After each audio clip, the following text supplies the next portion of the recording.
Érase una vez un partido en México, el PRI, Partido Revolucionario Institucional, que se define como centro-derecha, pero al menos en las últimas décadas tiene más bien tintes de derecha plegada al poder económico de toda la vida, si es que eso lo diferencia en algo del centro-derecha. El PRI tiene casi 100 años de historia, fue fundado a finales de los años 20 y a lo largo de todo el siglo pasado ha sido el partido hegemónico del país.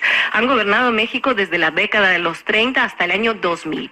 En 2000 cayeron manteniendo el control territorial y 12 años después regresaron con su apuesta presidencial, que hoy vive en España con un visado de oro. Enrique Peña Nieto. Bueno, permíteme que haga un pequeño inciso. El visado de oro es un tipo de permiso de residencia que se concede en España cuando compras un inmueble, pero no un inmueble cualquiera, sino un buen inmueble de un valor que no está para nada al alcance de todos los bolsillos. Eso es, gracias Sara. Bueno, continúo. La historia reciente ya les sonará más, la de lo que pasó después de la gestión de Peña Nieto.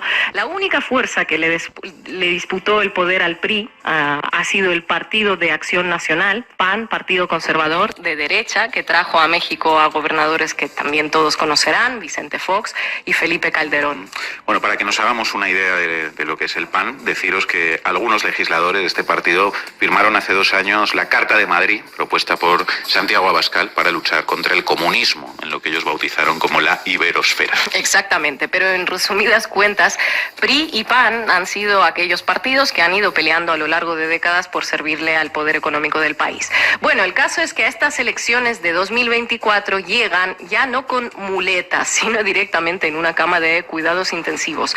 Sobre todo el PRI. El PRI, el hegemón histórico mexicano, hoy es prácticamente un cadáver político que por primera vez en sus casi 100 años de existencia ni siquiera tiene candidato propio para la presidencia. Y si ya ni Televisa parece tener suficiente poder para rescatarlos, inflando a algún candidato, paseándolo por todos los platós, es que la cosa efectivamente debe de ser muy grave, ¿no? En estado crítico está el enfermo. Ya digo yo que la gestión del candidato que en su momento infló Televisa, Enrique Peña Nieto, habrá tenido algo que ver con todo este desastre. El caso es que en los últimos años el PRI perdió casi todas las gubernaturas. En 2016 todavía controlaban 15 estados, hoy tienen 2.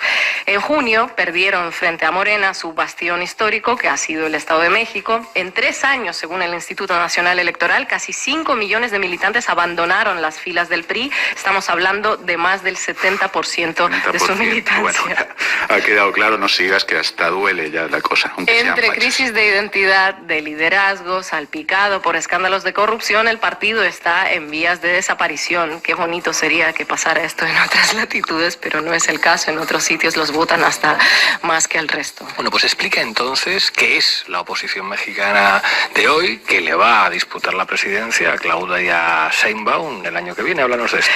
Se llama el Frente Amplio. Dentro de ese Frente Amplio está el PRI, lógicamente, el PAN, el PRD, Partido Revolución Democrática, y un pequeño partido de izquierda, el Movimiento Ciudadano. Al igual que Morena, el Frente Amplio ha tenido a varios corcholatas, que es como se denomina en México a los candidatos presidenciales por definir. El PRI tenía a Beatriz Paredes, que es una política de larga trayectoria, el PAN a Xochitl Gálvez. Había otros candidatos, algunos se bajaron, a otros se les forzó a rechazar la candidatura y finalmente hace unos días anunciaron que apostarían por la política panista Xochitl Gálvez.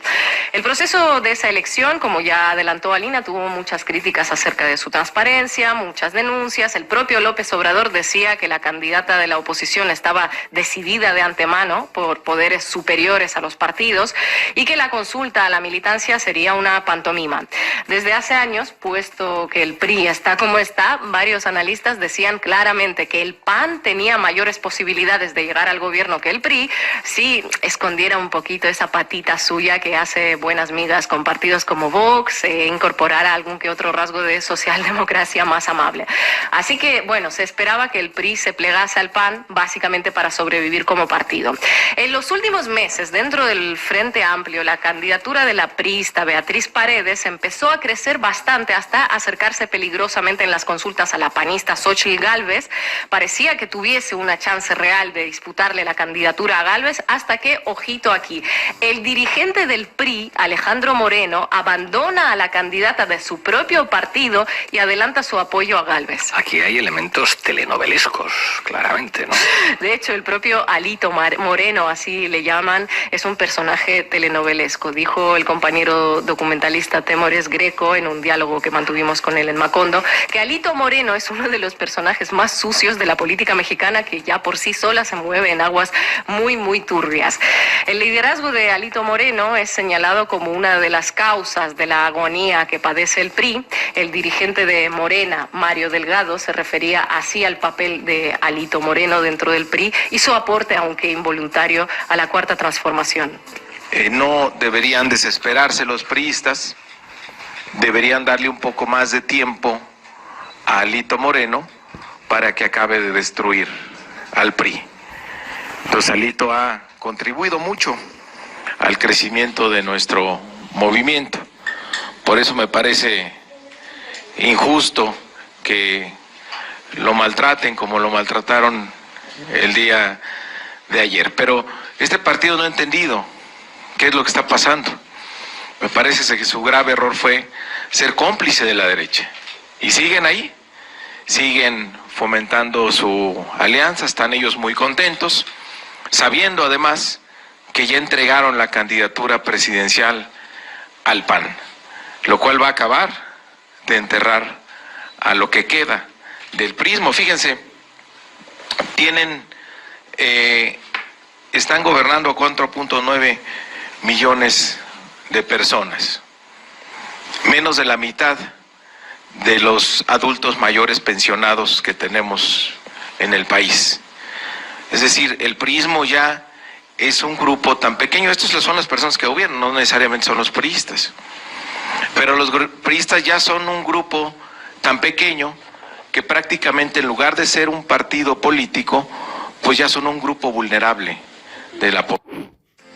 Los priistas son un grupo tan pequeño que, en lugar de ser un partido, ya son un grupo vulnerable de la población de Ciudad del Valle. Por eso apoyan a la candidata panista del partido rival dentro de una formación denominada Frente Amplio. Así es como llega la oposición mexicana a las elecciones. Vamos a ver si Xóchitl Gálvez es capaz de arrancarle a Claudia Sheinbaum parte del electorado, porque la apuesta es esta, parece serlo al menos. Dice tener ascendencia indígena, algunos se lo cuestionan, viste la ropa tradicional, parece muy simpática, habla un lenguaje popular. Dice que fue trotskista cuando era joven, que proviene de la Liga Obrera Marxista.